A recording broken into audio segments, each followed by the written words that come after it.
when I tried to explain to her the different situations that these kids were calling me that, she explained to me that they were making fun of me, and it didn't matter to them that I was great at academics and I got all my spellings right. It didn't matter to them that I swam for the school and I got gold medals.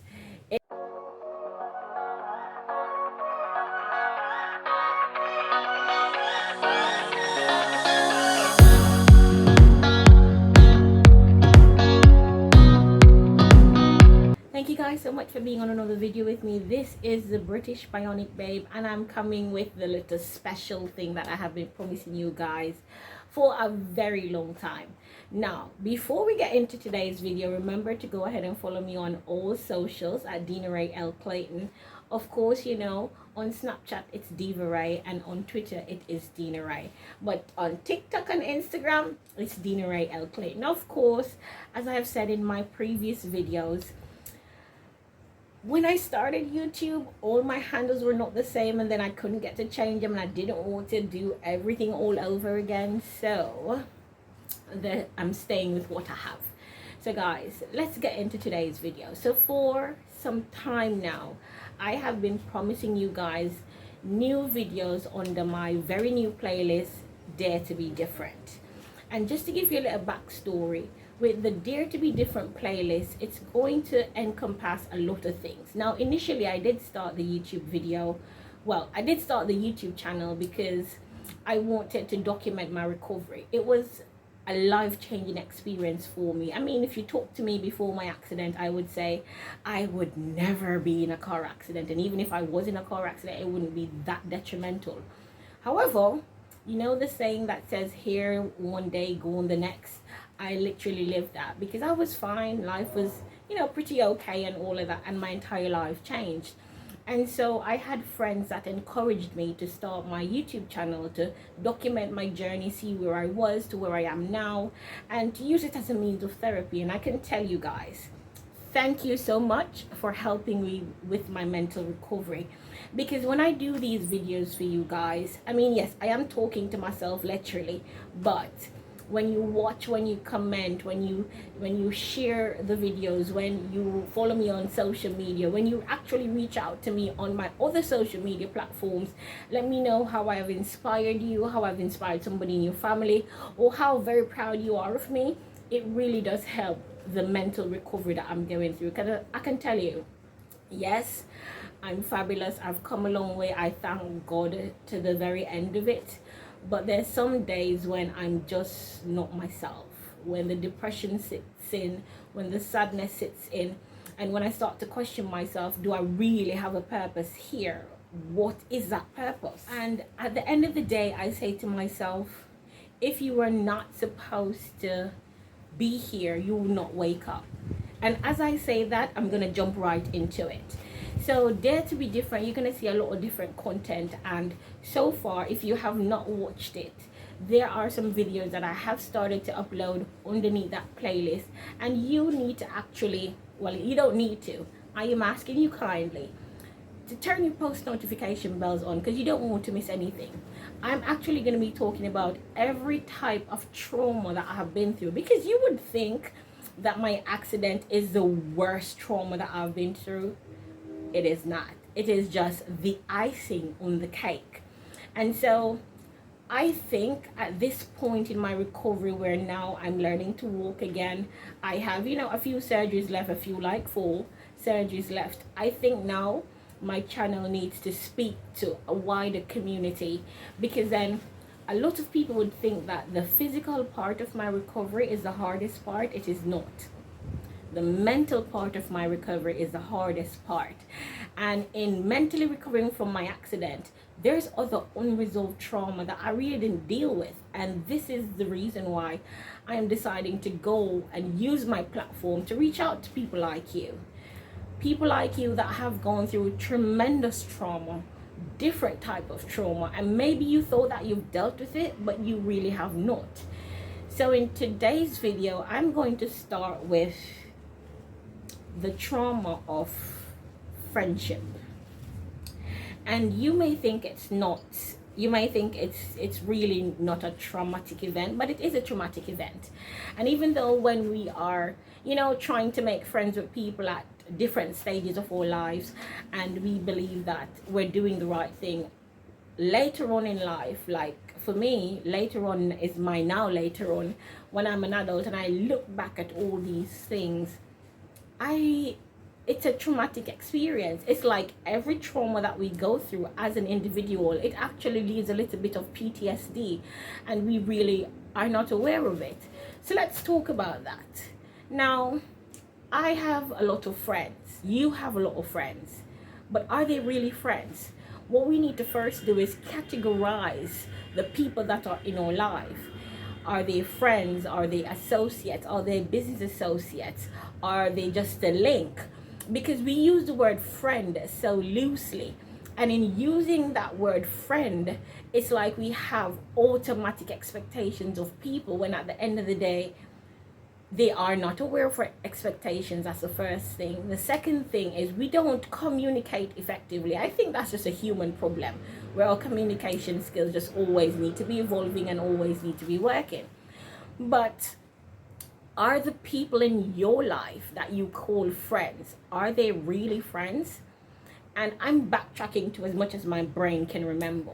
Now, I remembered when because I went to prep school, and I went at the time when I was going to prep school, which was a different era. It was a thing to go to prep school, and when I went to prep school, I didn't have any friends at first, and I was ridiculed. And my prep school started from kindergarten, then it went to intermediate, then it went to grade 1 through 6. And when I entered that school, as I said, as far back as my mind can remember, because y'all know that I have brain damage, I didn't have any friends. I was ridiculed for being too black and too fat at 4 years old. And so I didn't know what that meant, because I just thought that, okay, people are laughing, so they're laughing with me, when in the end they're laughing at me. And I went through kindergarten and intermediate being called a fat black girl, and I thought at that time it was nice. It was a pretty nickname. Later on, when I actually went to grade 1, grade 2, and, you know, moving up in the school, I realized that it was a stigma that meant something negative. And this is the reason why I didn't have any friends, because then at every point that people could ridicule me, they did that. And let me tell you, I mean, when I was growing up in my era, yeah, people are passing. When I was growing up in my era, being a fat black girl was not something that was a societal norm. And I am grateful for the children in society now that they really don't have to go through that. And even if they are going through that, and you should ask your child, what are the names that their friends refer to them to at school? Because I was so young and I was so naive, and I really thought that this was something good for me. This was something that was building my character. But then I had no friends. And then, of course, automatically, whether we like it or not, there's a popular group, there are the different type of groups in primary and prep school. And so I was a brilliant child. I did elocution, I did public speaking, I did track and field, I did swimming, I did golf, because all those things, all those activities at my prep school actually facilitated, as you know, growing up, I actually did all of them, and I excelled at all of them. And besides extracurricular activities, I really excelled, well-rounded young lady, and I didn't have any friends. And when I reached into grade 2, I had this teacher called Mrs. Cohall. And Mrs. Cohall in my time was one of the strictest teachers ever. She was a no-nonsense teacher. She ensured that her students did well. She ensured that if you were in extracurricular activities, that your academics did not suffer for that, and you still did well in your extracurricular activity. That woman pushed me to my full potential as an individual and as a student. And she opened up my eyes to a lot of things, because she was a teacher that told me that having a title as a fat black girl is not something good, it's something negative. And when I tried to explain to her the different situations that these kids were calling me that, she explained to me that they were making fun of me, and it didn't matter to them that I was great at academics and I got all my spellings right. It didn't matter to them that I swam for the school and I got gold medals.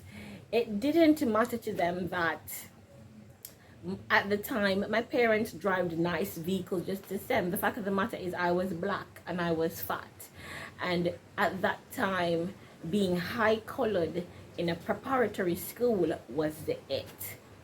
And so I wanted to fit in, because then at that time I didn't know that standing out was better than fitting in.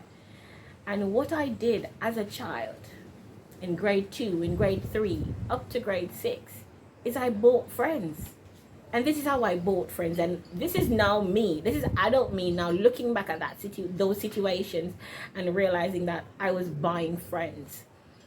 At my prep school, we had something called Hot Dog Day. And that's every Friday we got to not bring our lunch from home, and we could choose hot dogs, pizza, burger, and we had a load of snacks. The Doritos, the Cheetos, the Chips Ahoy, the Oreo, all of that. And what you would have to do is in the week, you would actually have to fill out a form and select what you want on the Friday, and then your parents would pay for it.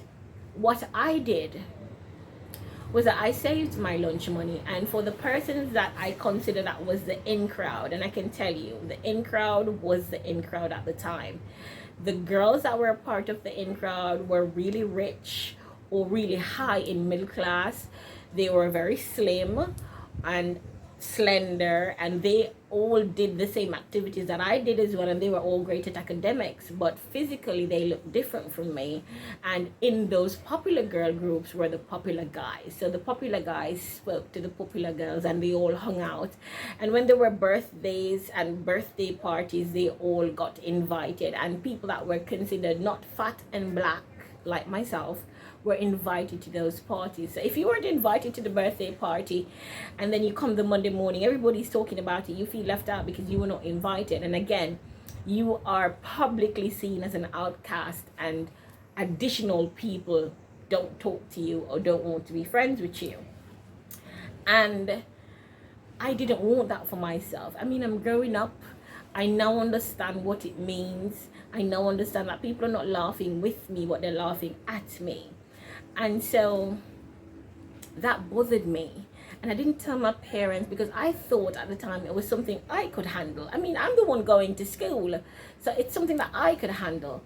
And what I did was I bought these in-crowd kids bag juice every day. I bought them a lot of snacks, a lot of Doritos, a lot of Cheetos.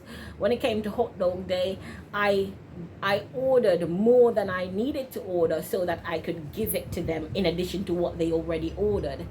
And so in doing that, they started to like me, or so I thought. They started to like me, and I felt good about myself. And in feeling good about myself, I thought I was doing something right, because in my brain at the time, I was sharing. I was being a nice person, and this is what they should see me for. I am a nice person. These are some of the nice things that I do for my friends, or the people that I consider friends. Later in life now, I'm realizing, no, that's not what you do when you're a nice person. That's not how people are going to actually look at you as a nice person. You have to put your personality out there.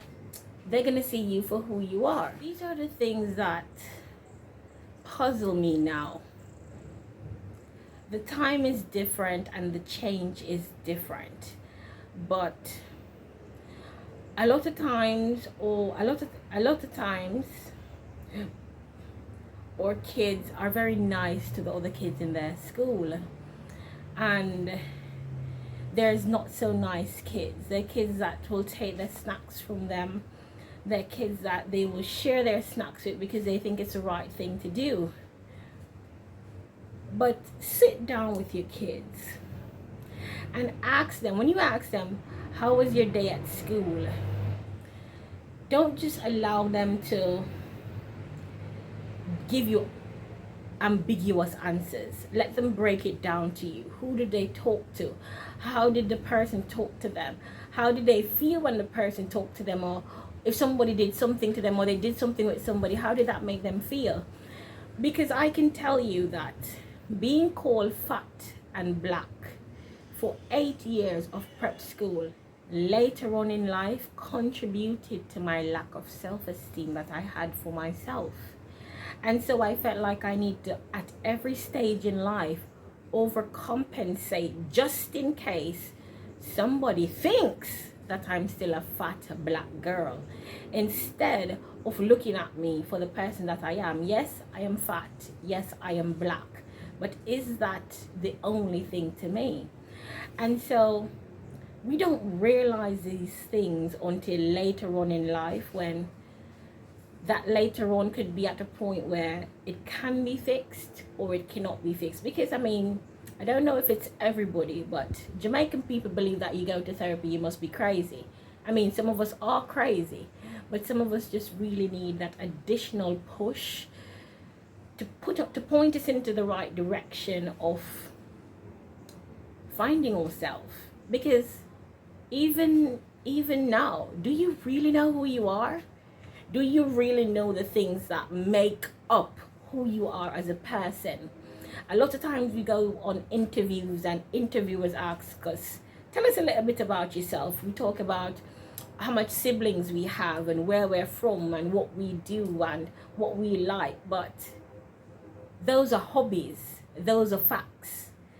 Tell us who you are. In order for you to answer that question, you have to know who you are. So let me introduce myself. My name is Deana-Rae Lorraine Clayton, and I am a disabled, fat Jamaican woman that is a lover of life. I believe that everybody has a purpose on earth, and that purpose is not solely to be fruitful and multiply. As you get to know me, you will understand that I have multiple personality disorder, and that at any given time, it will always be a mystery to be around me. You will not be sad, I guarantee you. And at the end of the day, all you're really going to have to do is smile, because you're going to have no other choice but to do so. I am from Montego Bay, and even though I do sound British, I was actually in a horrible motor vehicle accident that caused the life of a very dear friend to me and almost cost my life, because I did die and come back. And how many people do you know can say that to you? That's what make up Deana-Rae, and that's who you are. Who you are is understanding how you think, how you work, what you like, what you don't like, and accepting those things despite what society says. Despite the expectation, the subliminal expectation that society puts on us. Because again, what book and where was it written that there is a specific way of liking something or disliking something, or the fact that you do like something or dislike something, it puts you on a banded blacklist? Nowhere. It's society. It is what people say. It's people's opinions.